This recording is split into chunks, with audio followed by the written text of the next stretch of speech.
Hello friends, Koolio here and welcome back to the channel. Today guys, we are jumping in and checking out another Eden to see if this game is worth playing in 2021. Now, I did a poll just a couple of days ago, actually maybe like a week ago.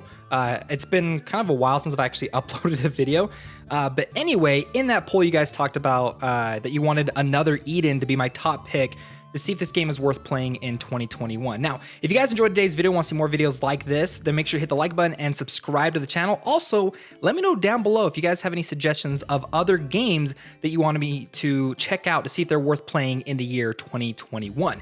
Now, here's the thing about Another Eden, okay? And I gotta let you guys know my full experience going into this game is I've played this game before. I definitely have multiple times, and almost every single time that I've played this game, I've never successfully saved my account. And I've always had to start over, and that was the case with this one as well. I had to start my account completely over from scratch, and so I put in about another 6 hours into the game, starting fresh from the very beginning. And I gotta say, like, compared to a lot of the other gacha games that are currently available in 2021 and a lot of the things that are kind of coming out right now, this game is just a breath of fresh air. It really, really is. Now, I do want to kind of talk about probably the only negative that I've had with this game so far is one of the main reasons why I even decided to jump into this game or even add it to my poll was for the fact that the game is currently doing its second year anniversary. The thing is their second year anniversary has actually been really, really disappointing. There's not really a whole lot going on in the game right now. The only thing that's really happened in the game is they gave out 1,000 free premium currency so that you could do a 10-time summon. And that was kind of it. There really isn't anything else going on in the game, which is kind of disappointing. There's new banners and stuff, but that's kind of it. There really isn't some kind of big, kind of huge thing going on in the game. And so when it comes to like the actual second year anniversary, there really isn't a whole lot going on in the game, but that doesn't mean that the game's not worth playing. Now, I know a lot of people, when they're kind of jumping into games like this or wanting to go back to older games, they want to see if any kind of new events are going on or any kind of new events that kind of pull them into the game. Right now, for Another Eden, there really isn't anything in the game to kind of draw you back besides maybe free 10-time summon. Now, that doesn't mean that the game's not worth playing right now, because honestly, compared to a lot of the games I've been playing recently with their main focus on auto combat or even idle gameplay, it's kind of nice to have this game to kind of fall back on, because the thing is the main focus of this game isn't the gacha system in the game. Now, when it comes to like the summoning in it, like there really isn't a whole lot. You're not gonna be doing a lot of summoning in this game. I'm gonna tell you that right now. There's paid banners in this game. You've got your regular banners, you got free banners and stuff like that, but you're not gonna be doing a lot of summoning in this game. Even though it is a gacha game, that's the main focus that this game has going for it. The main focus of this game is the story. Even if you go in and decide to play the game itself, you'll be able to go through and even play previous events that have happened in the game. So like stuff for Persona 5 are still available for people to play. Like the main draw to this game is the story and its characters. And honestly, it does a really, really good job. This is probably hands down the best single player experience I've had for a gacha game.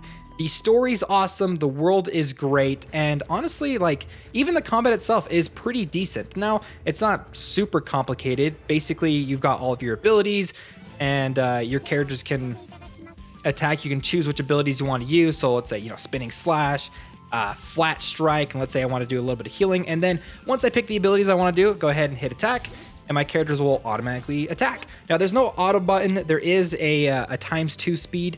And then there is also this repeat button. The repeat button basically just means that your characters will repeat whatever ability that you chose last time. I'm just gonna go back to the basic katana swing for her. I don't wanna waste any of my stuff. I don't wanna waste my heals, so we'll go back to hammer slam and we'll finish off this combat. And there we go, we finished off. And that's the basics of the combat in this game. It doesn't really get any fancier than that. Even like the progression system in this game isn't superly overcomplicated. As you level up your characters, you'll get ability points that you can then allocate into this sort of ability tree. But the thing is for the first couple of stages as you're going through and leveling up your characters and stuff, it's very, very straightforward. Nothing's really going to change until you start getting to the higher levels where you can start deciding on which branch that you want to kind of go down. Maybe I want to do this one instead of go for luck. I want more endurance for this character. But I think ultimately you're probably going to be able to unlock a lot of this stuff fairly easily for your character too. So each of the characters have their own skill tree that you can kind of progress down. Some of them can go up to like 5 stars. The ones I have right now can only go up to 4 stars. And then as you progress them too, you'll be able to unlock skills and you unlock, you know, stat bonuses and stuff. So power, intellect, endurance, things like that. Very, very straightforward when it comes to the progression in this game. The only other kind of point of progression that your characters are really going to have is the equipment that your characters can actually equip onto them. So you can go ahead, you can equip different weapons onto them if you want. There really isn't a whole lot that you can do for the equipment in this game. And as you go to different blacksmiths and stuff, as you're playing through the game, the more materials you collect and then you give to the blacksmiths, they'll be able to unlock, you know, higher rarity weapons and stuff. Even like the leveling progression in this game, you're not going to be getting a lot of these class scrolls, which you can then use to level up your characters.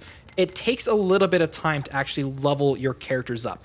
Like I said, like the game is not really focused on you collecting a whole bunch of different characters. The game is focused on you progressing through the story itself. The story is the main draw to this game, and the story is like, it's fantastic. There's time travel, there's big bad guys, there's an awesome, powerful sword, even like the events and stuff that come out with like different characters and stuff. And different collaborations have really, really awesome stories. And you can jump into the game right up at level 1 and jump into most of the collaborations. Like if I went and showed you in the records, if I go to the symphony, you can see I can actually jump into some of the ones that are going on right now and even get materials and stuff from them. It's great. And they have really good stories. I remember playing the Persona 5 when it first came out. It was awesome. But there really isn't a whole lot else that I want to do and talk about this game, because people have played this game before and they know about it. The reason why I wanted to do, you know, if this game is worth playing right now in the year 2021 is for the main reason why this game stands out compared to other gacha games. Is a lot of other gacha games are just so heavily focused on just grinding through stage after stage and powering up your characters. It's just kind of nice to have this game to take a break, relax, enjoy the story, and enjoy the characters that you do end up collecting, which I think is awesome. So I think to end the video, let's go ahead and just do the 2nd anniversary summon. I have enough to do, you know, 10. And then the 730 I got are from playing through the game. Like I said, I played about 6 hours. I'd say if I played probably another 2 hours, maybe another 3 hours, I'd probably get enough to do another 10 times summon. But here we go. Let's see if we get anything cool. When you do get into the game for the first time, it does let you choose a 4-star character, I believe, out of like a huge collection of characters. So you get to choose exactly the character you want starting off. So we got a druid character, I can't even say that, Cuervo. Next up, so that was 1 4-star. We got a 3-star, a medium character, Arena. Next up, we've got ourselves a knight, just a basic knight, Nator. That's a new character. This is, by the way, this is my first like legit summon that I've done in this game. Got an archer, Samurai Menezia. Man, I'm so bad at names right now. Then we've got a slasher. Like, it looks exactly the same as the last one, just a couple of different things. Rodea. So far, we've gotten really like only 1 unique character. Otoha. We got another robot, Noom. And then 4-star, I hear some sparkling sound effects. 4-star Diviner 7, who looks pretty cool.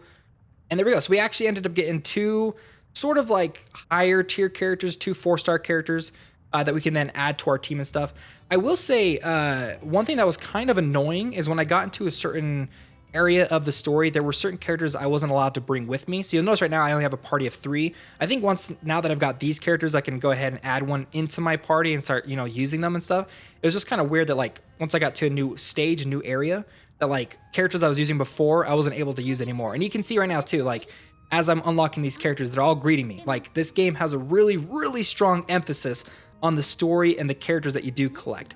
So there you guys go. There's my video for another Eden. If you guys want to see more videos like this, then again, let me know down below which game you guys want me to check out.